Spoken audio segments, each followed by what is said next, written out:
34% परिवार 6,000 से भी प्रति महीना कम आमदनी पर जिंदा है इस बिहार के अंदर। और दूसरे तरफ ठेकेदार माफिया मालो माल हो गया। नौकरी तो तब मिली जब माननीय नीतीश कुमार जी महागठबंधन के साथ आए, नहीं तो उसके पहले तो नौकरी के बात करने में नीतीश कुमार जी भड़क जाते थे। इसलिए नीतीश कुमार जी समझदार आदमी हैं, तो इन चारों सीटों पर ज़्यादा उनको सोचना उनकी सेहत पर असर डालेगा। बिहार की 4 विधानसभाओं पर उपचुनाव होना, इसको लेकर के सभी राजनीतिक दल अभी से तैयारी में जुट गए हैं। एक तरफ कहे तो अलग अलग जो चुनाव लड़ने वाले कैंडिडेट हैं उनका भी भाग दौड़ जारी है, कभी इस पार्टी कभी उस पार्टी में संपर्क में लगे हुए हैं। कभी एनडीए की बात करें तो चिराग पासवान के चाचा के करीब रहे सुनील पांडे अब बीजेपी में एंट्री करने वाले, और कहा जा रहा है कि कभी वो नीतीश कुमार के पार्टी से विधायक थे, हालांकि नीतीश से बात नहीं बनी, अब बीजेपी के साथ जा रहे हैं क्योंकि अब बीजेपी वहां से ताल ठोकेगी। हालांकि वो सीट जो है भाकपा माले के खाते की सीट बताई जा रही है इंडिया गठबंधन की बात करें तो, और कहा जा रहा है कि भाकपा माले ही वहां से चुनाव लड़ेगी। लेकिन एक कड़ा मुकाबला कहा जा रहा है कि सुनील पांडे वहां से निर्दल जो थे, पिछली बार 62,000 वोट पाए थे, वहीं भाकपा माले के सुदामा प्रसाद जो थे 73,000 वोट पा करके चुनाव जीतने में कामयाब थे। हमारे साथ बात करने के लिए भाकपा माले के विधायक है रामबली सिंह यादव जी। कितनी चुनौती मान रहे हैं, क्योंकि अब सुनील पांडे की बीजेपी में एंट्री कहीं ना कहीं आप लोग की बड़ी चुनौती होगी।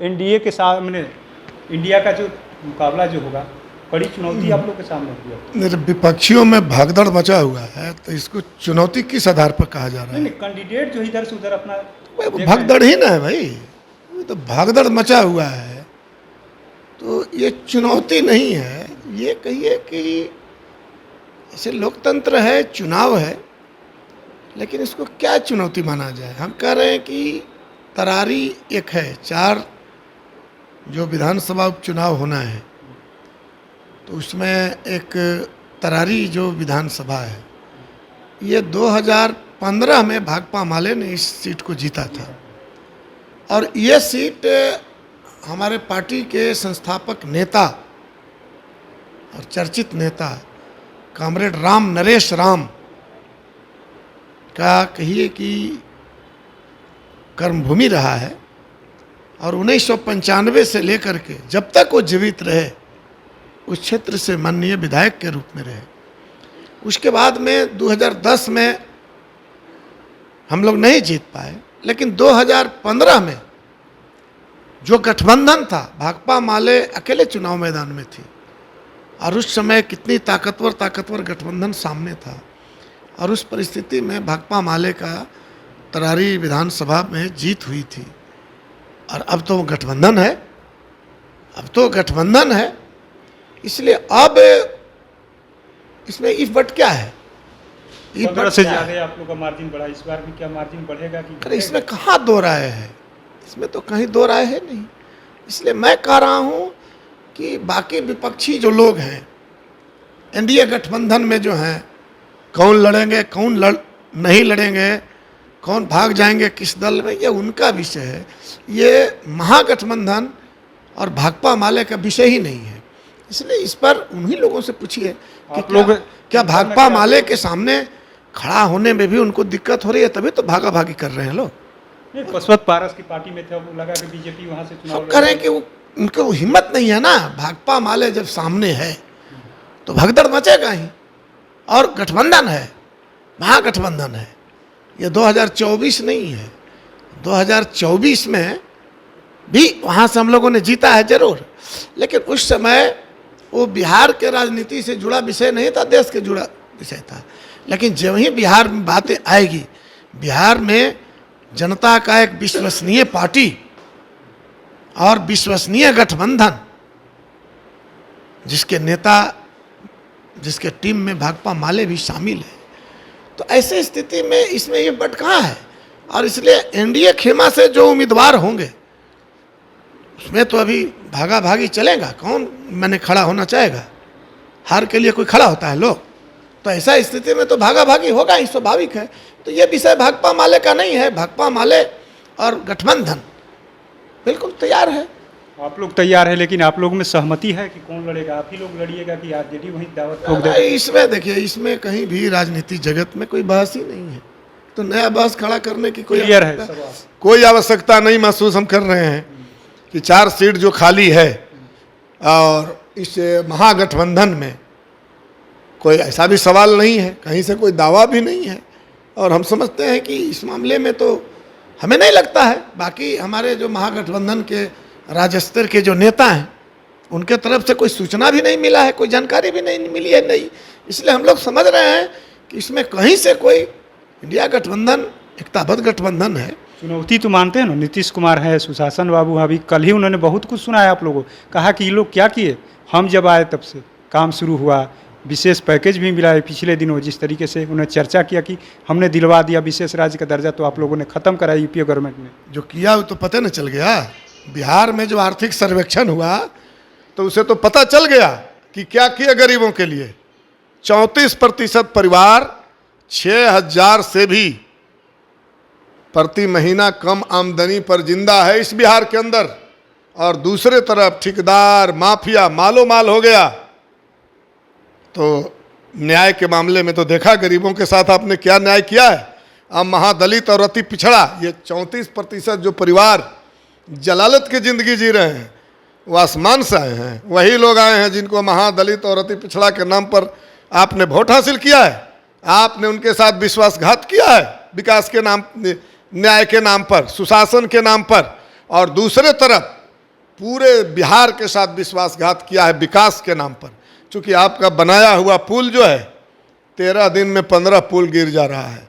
तो विकास के मोर्चे पर और न्याय के मोर्चे पर, और इसके बाद किस तरह से आप मौसम वैज्ञानिक निकले, कब किधर जाना है, कुर्सी कहाँ सुरक्षित रहेगा, कौन कौन कब किस नेता को फंसाना है, किस नेता को बाहर करना है, ये सारा चीज़ बिहार देख रहा है।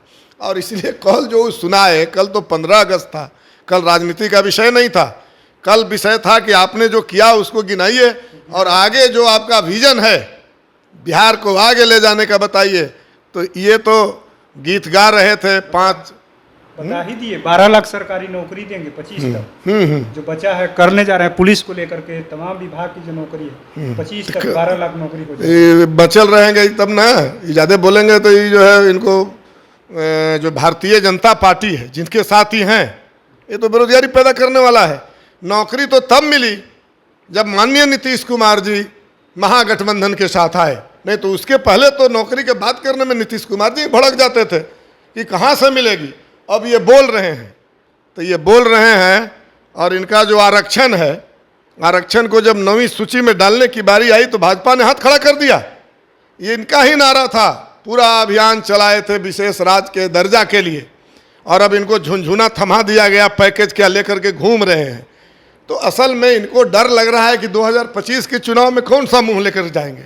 भारतीय जनता पार्टी सुन नहीं रहा है, विशेष दर्जा नहीं दिया इन्होंने जो वादा किया था, ये जो कह रहे थे कि अब देश में जातीय गणना कराएंगे, तो बच तो जा सकते थे कि भाई देश में तो हमारी सरकार है नहीं, अब तो डबल इंजन है, बिहार में भी इनकी सरकार, देश में भी सरकार है, और पूरे देश के अंदर अगर जातीय गणना ना हो, पूरे देश के अंदर आर्थिक सर्वेक्षण ना हो, तो ये क्या मुंह लेकर के जाएंगे। और इसलिए 2005 के लिए इनको बड़ी परेशानी हो रही है 2025 के लिए, और इसलिए अपना 15 अगस्त पर भी जो राजनीति नहीं करना चाहिए वो कर रहे हैं। लेकिन मुझे लगता है कि बड़ा मुश्किल है इनके लिए, और हम समझते हैं कि बिहार की जनता जरूर इनसे सवाल करेगी। अभी तो 4 सीटों पर उपचुनाव होना है, इसमें भी आप लोग को नुकसान होगा क्या? तो लोग लग रहा है कि जिस तरीके से नीतीश कुमार ने कल बोला है खूब नौकरी को लेकर के, नुकसान तो होगा आप लोग। ये लगभग चारों जो सीट है वो गंगा के दक्षिणी तरफ है, तो इनको तो पता 2024 में चला होगा कि 2024 में गंगा के दक्षिणी तरफ यानी दक्षिणी बिहार में और सभी सीटों पर इनका क्या हस्त्र हुआ 2024 में। और ये सीटें का को माने दूसरे कारणों से खाली हुआ है। उस सीट के जो माननीय विधायक थे वो सारे विधायक सांसद बन गए। 4 सीट खाली हुआ है जिसमें 3 विधायक सांसद बन गए, तो उनका प्रमोशन हुआ। उन विधायकों को, उस क्षेत्र के विधायकों को बिहार की जनता ने संसद में भेज दिया। तो उस जगह पर अगर लाल टपक रहा है नीतीश कुमार जी का, लाल टपक रहा है अगर माननीय नीतीश कुमार जी का, और भाजपा वाले लोग अगर उनको समझा रहे हैं कि सब उपचुनाव जीत जाइएगा, तो ये धोखा देंगे भाजपा वाले लोग नीतीश कुमार जी को। इसलिए नीतीश कुमार जी समझदार आदमी हैं, तो इन चारों सीटों पर ज़्यादा उनको सोचना उनकी सेहत पर असर डालेगा, इसलिए इस पर ज़्यादा उनको सोचना मैं समझता हूं कि उचित नहीं होगा। तो आपने सुना किस तरीके से भाकपा माले के विधायक है रामबली सिंह यादव ने साफ साफ कह दिया कि नीतीश कुमार पर इसको ज़्यादा सोचने की जरूरत नहीं, क्योंकि जनता ने हमारे नेताओं को प्रमोशन दे दिया। जो सीटें खाली हुई उसमें से 3 तो हमारे ही नेता हैं जिनको जनता ने उस सदनियों की संसद में भेज दिया है कि हमारी बात आप वहाँ करिए। अब देखना ये दिलचस्प होगा कि एक तरफ जहाँ अभी से ही एनडीए की तरफ से उस सीटों को लेकर के तैयारी शुरू कर दी गई है, दावे भी बड़े बड़े किए जा रहे कि 4 में 4 यानी इंडिया गठबंधन क्लीन बोल्ड हो जाएगा। लेकिन हमारे साथ बात करे तो रामबली सिंह यादव ने साफ साफ कह दे किसी को घबराने की जरूरत नहीं, हमारे ही सीट वहाँ पर है और हम ही लोग वहाँ से चुनाव जीतने जा रहे हैं। तो ऐसे ही तमाम अपडेट से जुड़े रहने के लिए इनसाइडर लाइव देखते रहें।